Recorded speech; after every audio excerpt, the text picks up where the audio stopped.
com a médica alergista e imunologista, a doutora Nádia Betti.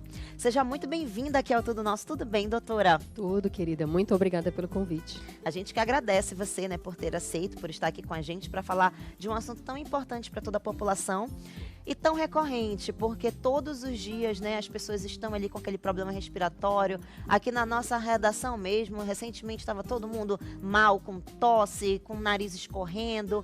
E eu queria que você começasse falando um pouquinho pra gente, doutora. É algo muito comum aqui no nosso estado também, principalmente pelo clima, né? Sim, a rinite e a sinusite são doenças muito frequentes.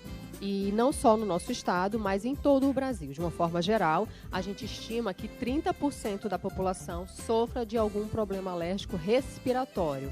E a tendência é que aumente, que essa proporção chegue até 50% da população. É mesmo, doutora? Está se tornando, inclusive, um problema de saúde pública.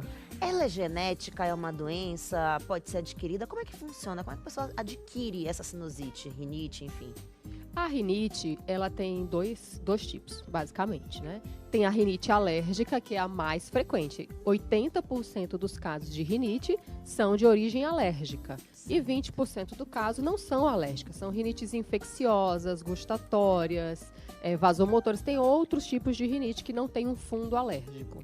Essas que são decorrentes de uma alergia, têm sim uma propensão genética. Então, você já nasce numa família que tem alergias, que a gente chama de atopia, uma família de atópicos, de alérgicos. E aí você tem uma probabilidade maior de desenvolver doenças alérgicas e a mais frequente são as alergias respiratórias. Agora, as pessoas falam muito, né, na rinite, na sinusite, muitas pessoas até confundem, não sabem qual é a diferença de uma para outra. E eu queria muito que a gente pudesse explicar agora para quem está em casa acompanhando, qual que é a diferença da rinite para a sinusite. Perfeito.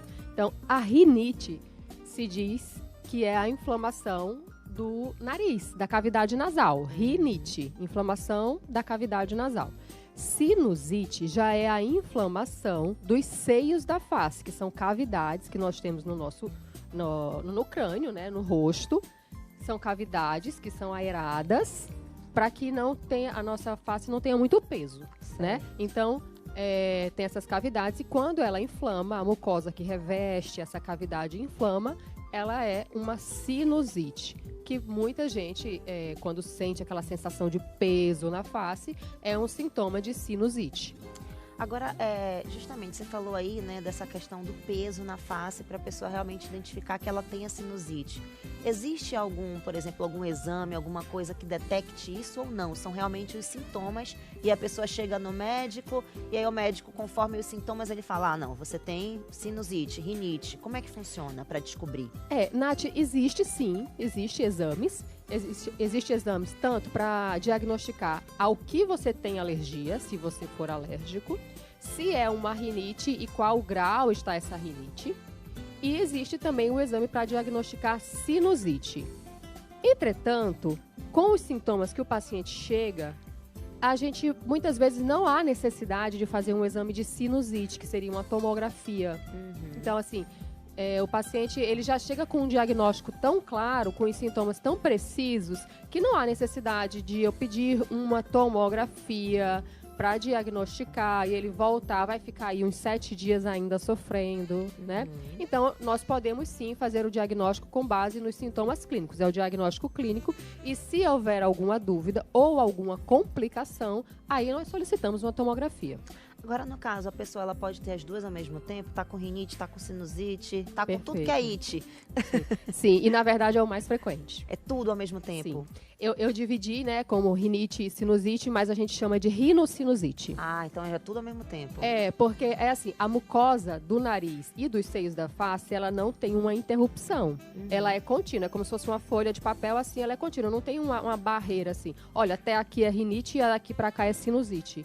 Então, a gente costuma dizer uma rinocinusite. Entendi. Agora, existem crianças que já nascem com essa patologia? Recém-nascido, existe sim um tipo de rinite, mas a maioria das vezes não é alérgica.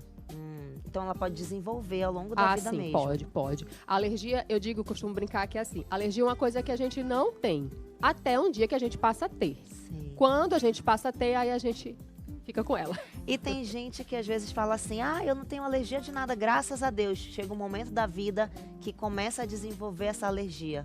Aconteceu comigo, eu não tinha nada desse negócio de, olho, minha visão é ótima, perfeito. Depois de um tempo começou a embaçar tudo. Aí negócio de alergia também aconteceu comigo. Eu, ainda bem que eu não tenho esse negócio. Depois de um tempo a gente vai desenvolvendo. Impressionante, né, doutora? É A assim idade vai mesmo. chegando, meu povo, aí tem que se cuidar, não, doutora? Agora, tem cura, rinite, sinusite ou não? Quem desenvolveu uma vez, meu amigo, é pro resto da vida. Como é que funciona?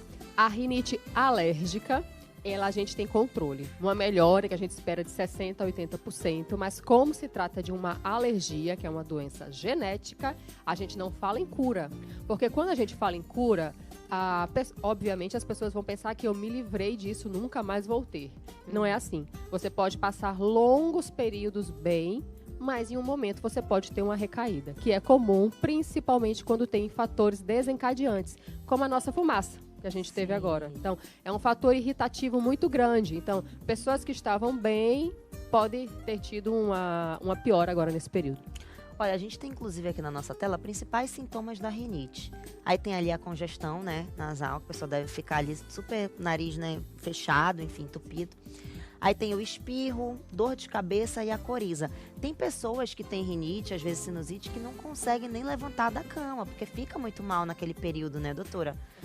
Agora, só o antialérgico ele resolve, por exemplo, no caso das pessoas que têm ali essa rinite, a sinusite, ou não? Tem que ter um tratamento ali assim mais a fundo. Só um antialérgico não resolve. Você vai estar tapando o sol com a peneira. Por exemplo, desses sintomas todos aí, um antialérgico ele é capaz de melhorar o espirro e a coriza. Mas provavelmente ele não vai melhorar a congestão e nem a dor de cabeça. Então, o tratamento da rinite tem alguns pilares, né? O primeiro pilar é o tratamento medicamentoso, que é aquele que vai fazer o paciente sair da crise. E ele não é só um antialérgico. Ele geralmente vem associado a um spray nasal, né? Às vezes a um antibiótico, quando se trata de uma rinite ou uma sinusite infecciosa, né? O segundo pilar é o controle ambiental, ou seja, identificar o que você tem alergia e tentar não se expor, mas muitas vezes é poeira. E poeira tem em todo canto e não significa sujeira, que é muito comum as pessoas associarem. Poeira, minha casa está limpa, mas não é assim. A poeira, na verdade, são os ácaros que existem na poeira e eles estão em todos os lugares. Por exemplo, nessa cadeira aqui tem ácaro, porque eles são bichinhos que se alimentam de resto de pele humana. Então, onde tem gente, tem ácaro. Então, não é sujeira, né? E esse é o segundo pilar, o controle ambiental. E o terceiro pilar é a imunoterapia, que é um tratamento feito para o paciente se tornar tolerante ao que ele tem alergia. Então, desses três, eles têm funções diferentes e a imunoterapia deles todos é o que vai tratar a raiz do problema, deixando o paciente tolerante. Entendi. Quer dizer que a pessoa também tem que ter esses cuidados dentro de casa mesmo, nos lugares que vão, né? Sim. Justamente por conta que ataca a gente ali, a poeira, né? Tudo isso como a doutora tá falando. Agora, por exemplo, quem tem animal ali dentro de casa, tem um cachorrinho, tem um gato. Muitas pessoas falam, né, que o pelo ali, é porque é o pelo do meu gatinho que soltou muito, tô espirrando mais. É mito ou é verdade isso, doutora? Para quem é alérgico ao pelo do gato, é verdade. Então é só para quem é alérgico ao pelo do gato. Se eu tenho, por exemplo, rinite ou sinusite, só se eu tiver alergia àquilo. Isso.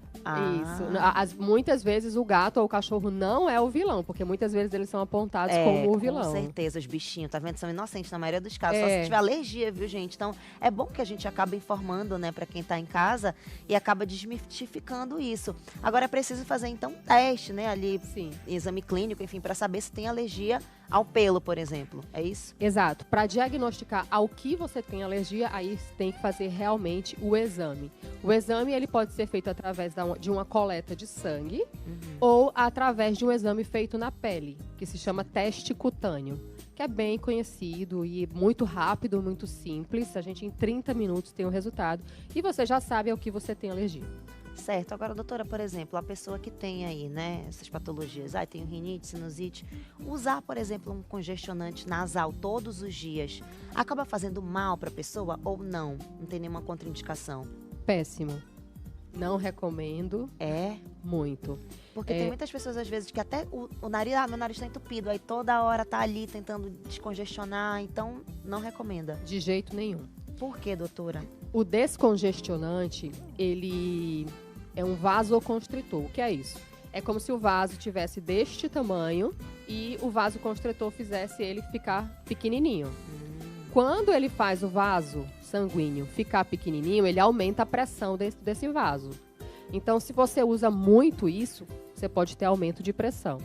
Aumentando a pressão, pode ter os efeitos ruins de uma pressão alta, como todos os outros, tá? Até efeitos bem graves, se for usado em longo prazo. Não é assim, usar uma vez, ok, tudo bem.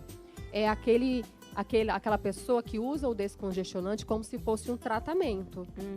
Além disso, o descongestionante, ele causa um vício psicológico, porque você tem que estar com o vidrinho do lado para se sentir confortável, mas também um vício químico, porque ele alimenta a rinite. Quando você faz o uso desse descongestionante, por muito tempo, ele causa uma rinite medicamentosa. Então, se você já tem uma rinite alérgica, se associa a uma rinite medicamentosa, aí você não consegue largar o descongestionante. Agora, existe realmente um tratamento assim eficaz para rinite e sinusite? Para que a pessoa ela tenha mesmo uma melhor qualidade de vida, mesmo convivendo com aquilo que você já falou, né? Que não tem esse negócio não, vai ter que conviver ali. Existe assim, para que ela consiga viver tranquilamente? Perfeito, existe sim. O melhor tratamento é a imunoterapia.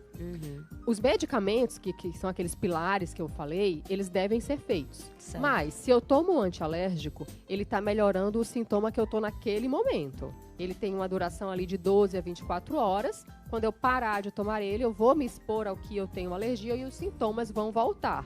Porque eu não estou mudando a doença. Ele vai estar, tipo, dando uma maquiada ali no problema por um tempinho. Aí depois volta tudo de novo. Volta. E aí a gente entra com a imunoterapia, que eu vou ensinar o seu sistema imunológico a não reagir mais a esse alérgeno que você tem alergia, a poeira, no caso. Então, não é cura, mas uma melhora a gente estima de 60% a 80% dos sintomas. Muito bem, olha, doutora, são muitas dúvidas, né, a respeito desse assunto, até porque muitas pessoas têm a rinite e a sinusite. Você que está acompanhando agora o nosso programa pode estar aí na sua casa com o nariz irritado, enfim. A gente vai fazer o seguinte, vou para um rápido intervalo, vou pedir para que a doutora Nádia continue aqui com a gente, para que no próximo bloco a gente tire aqui algumas dúvidas, né, dos telespectadores, afinal de contas tem muitas pessoas mandando ali a sua pergunta também. Então você que está em casa, não muda de canal, que a gente volta bem rapidinho, trazendo ainda esse assunto, né, de problemas respiratórios, rinite, sinusite, e aí ainda tem muita informação e entretenimento da tarde de hoje. Então não sai daí que eu volto bem rapidinho.